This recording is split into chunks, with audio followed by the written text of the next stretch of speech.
Nifty bank अपने 100 point के gains को होल्ड करने में कामयाब। बिल्कुल अच्छे गेंस हैं यहाँ पर और ख़ास तौर से सेंसेक्स निफ्टी बैंक निफ्टी, लेकिन मिड कैप में आज थोड़ी सी प्रॉफिट बुकिंग है। हालांकि एडवांस डिक्लाइन अभी भी 1.1:1 पर है। अब हमारे साथ केडियानॉमिक्स के फाउंडर सुशील केडिया जुड़े हैं, उनसे समझते हैं मार्केट का setup. Sushil ji, good morning. पहले आज ग्लोबल मार्केट से शुरुआत करते हैं क्योंकि काफ़ी मूविंग पीसेस हैं यहाँ। डोनाल्ड ट्रंप साहब आ गए हैं और अगले महीने तो वो कार्यभार संभाल लेंगे। उससे पहले ऑलरेडी चाइना और यूएस के बीच में वो tariff war, tit for tat, वो सब शुरू हो गया है। ऐसे में ग्लोबल सेटअप को कैसे देख रहे हैं आप? अनुज, बड़ी घातक सी चार्ट्स हैं ग्लोबल। और इसका मतलब ये नहीं कि अगर अमेरिका में मैं बहुत बड़ा करेक्शन होता देख रहा हूं तो उसका इमीडिएट मतलब है कि तुरंत की तुरंत निफ्टी भी उतना गिर जाएगा। उस पर हम बाद में आएंगे। एक बार चार्ट्स को देखते हैं, बड़ी रोचक चार्ट्स हैं। टीसीआर अगर हो सके तो आप कृपया इस चार्ट को दिखाइए, नैस्डैक की, मेरे स्क्रीन पर है। हाँ, देखिए, ये जो टर्मिनल ट्रायंगल पैटर्न बन रहा है, इसके अंदर 1% संभावना होती है कि ऊपर तक ऊपर चलता चला जाए, और 99% संभावना ये है कि नैस्डैक करीब 20% गिर जाएगा तरीके से। तो अगर ये 20% का फॉल नैस्डैक में आता है, 17,000 तक का नैस्डैक हो जाएगा।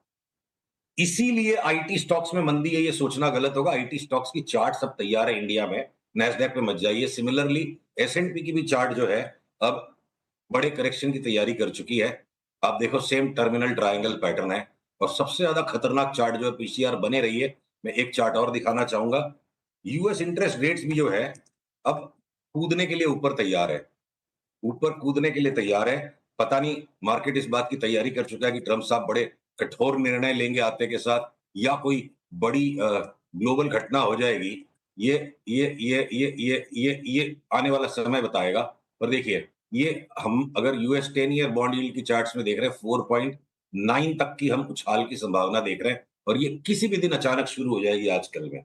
अब और भी चार्ट्स हैं, पर मौखिक तौर पे उसे बताता हूं। वॉलेटिलिटी इंडेक्स भी वहां जंप मारने को रेडी है। और क्रूड की चार्ट जो सबसे घातक चार्ट है, कि क्रूड लगता नहीं 61-62 की मंदी हो और ये $100 का आंकड़ा भी पार कर जाए शने शने 1.5-2 महीने में। बिटकॉइन में 35% का कोलैप्स नजर आता है। तो बिटकॉइन रिस्क ऑन का सबसे बड़ा इंडिकेटर है। ये प्योरेस्ट कमोडिटी है, इसमें कभी स्कैरसिटी नहीं होती। पर क्रूड ऑयल में स्कैरसिटी भी फैक्टर काम करता है, और रिस्क ऑन भी। तो अगर कोई स्कैरसिटी ड्रिवन बड़ी पुश आएगी क्रूड में, बाकी ग्लोबल मार्केट का सेंटीमेंट बाकी जो चार्ट्स में बता चुका हूं उससे खराब लगता है। तो क्या पता, मैं अनुमान लगा रहा हूं सारे चार्ट्स को देख के, कि आने वाले दिनों में, अगले 4 से 6 सप्ताह में, कोई भयावह जियो पॉलिटिकल सिनारियो प्ले आउट कर जाए, साथ साथ में ट्रंप के आने के बाद जो एक युग ओके, परिवर्तन सा होगा। तो सुशील, इसमें एक चीज़ है, आपने नैस्डैक पर बड़ी गिरावट की बात की, तो उसमें क्या लीड करेगा? क्या एनवीडिया और टेस्ला लीड करेंगे उस गिरावट को, या बाकी के फैंग स्टॉक्स? देखिए, टेस्ला पे अनुज अपनी बात हुई थी 6 महीने पहले, कि ये डबल हो जाएगा यहां से। और अब टेस्ला के स्टॉक पे हमारी एक बहुत ही रोचक फोरकास्ट है कि आधे से ज्यादा हो जाएगा नीचे, मतलब 50% से ज्यादा गिर जाएगा, हो सकता है 70% गिरे। और कल एलॉन मस्क ने एक बड़ा रोचक सा ट्वीट कर दिया, शॉर्ट सेलर्स की जान जा रही है। एलॉन मस्क, मेरे को लगता है, सट्टा बहुत बढ़िया करता है। जैसे बिटकॉइन में और डोजी कॉइन में भी लास्ट 2-3 साल उनकी बड़ी टाइमली ट्वीट्स होती थी। तो ये जो शॉर्ट स्क्वीज का अंत आ रहा है टेस्ला में, और मुझे लगता है कि टेस्ला $100 के नीचे चला जाएगा, आज की तारीख में $400 के आसपास है, तो एक बहुत बड़ा कोलाहल मच सकता है ग्लोबल मार्केट्स में।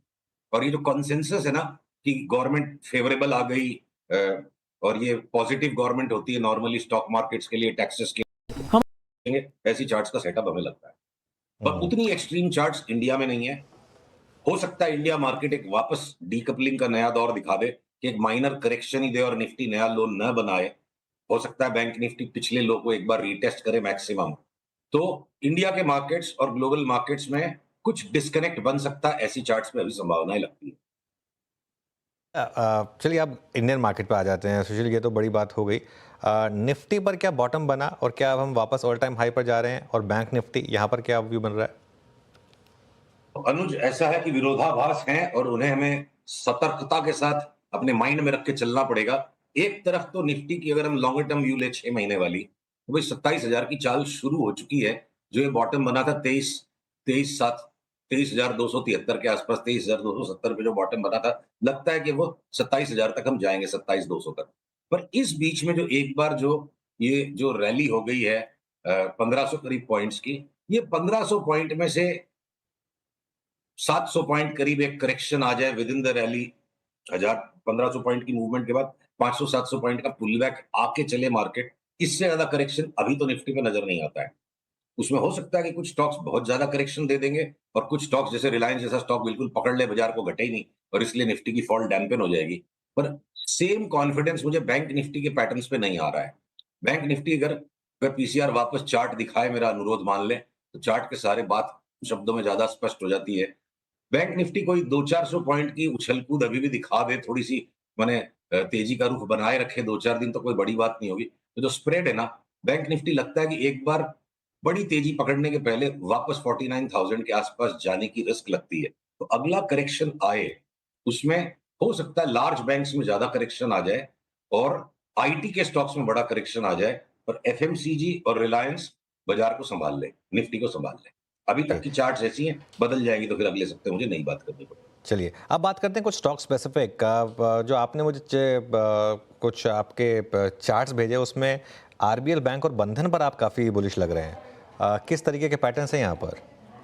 देखिए, आरबीएल बैंक में ना, अगर पैटर्न्स की बात हो रही है, पीसीआर को वापस चार्ट दिखानी पड़ेगी।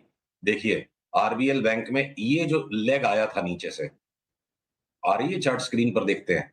2022 में जो 75 रुपए के भाव से 300 रुपए तक भागा था, 400 फोर बैगर हो गया स्टॉक 2 साल में। और उस समय भी यही सवाल था जब हमने बात करी थी कि 300 रुपया हो जाएगा, भाई ऐसा क्या आ जाएगा बैंक में। तो कोई भी आसमान को फाड़ देने वाली या धरती को हिला देने वाली कोई भी न्यूज डेवलप नहीं हुई, फिर भी स्टॉक 4 गुना हो गया। ये 4 गुना होने के बाद इसकी जो एक साइकिल करेक्शन की आ गई, अब मेरे को लगता है वापस ये 150 के आसपास का जो बॉटम बनाया है, ये स्टॉक दोबारा 4 गुना होगा यहाँ से। कारण क्या आएंगे, वो कारण जाने बिना अगर हम व्यापार नहीं कर सकते तो ठीक है, ये मासूम लोगों का स्टॉक है, जरूरत से ज्यादा बुद्धिमान आदमी इतना बड़ा पैसा नहीं बना सकता कभी भी। तो पैटर्न बता रहे हैं, ये जो लो था, इस लो को मैं 146 को स्टॉप लॉस रख के मैं अगले 2 साल में 500 से 700 रुपए तक की चाल का इंतजार करूंगा। 4 बैगर यहां से लगता है। और बंधन बैंक में भी देखिए, आरबीएल जितनी स्मूथ पैटर्न नहीं है, फिर जितना दबा दबा के कोई इसका माल लिखता जा रहा है, ये किसी भी टाइम यहां से उछले और ये 176 वाला 500 550 हो जाए, ऐसा मुझे लगता है। और ये चाल कब ट्रिगर करेंगे हम, एक्यूमुलेशन हो जाने दीजिए, जब ये लाइन तोड़ेगा 190 के ऊपर जब बंधन बैंक चलेगा, डिलीवरी उठा के हम बैठ जाएंगे, 500 तक ही लेंगे नहीं। ऐसे पैटर्न्स हैं इसमें। ओके, तो आरबीएल बैंक और बंधन बैंक में शानदार पैटर्न्स हैं। तो सुशील, बहुत बहुत शुक्रिया आज हमारे साथ जुड़ने के लिए। अगले मंगलवार आपसे फिर बात करेंगे। अभी के लिए हमारे पास यहाँ इस शो में समय समाप्त हुआ। एक छोटा सा ब्रेक लेंगे। ब्रेक लेकर जब वापस लौटेंगे तो एक बहुत ही खास conversation Motilal Oswal financial services की जो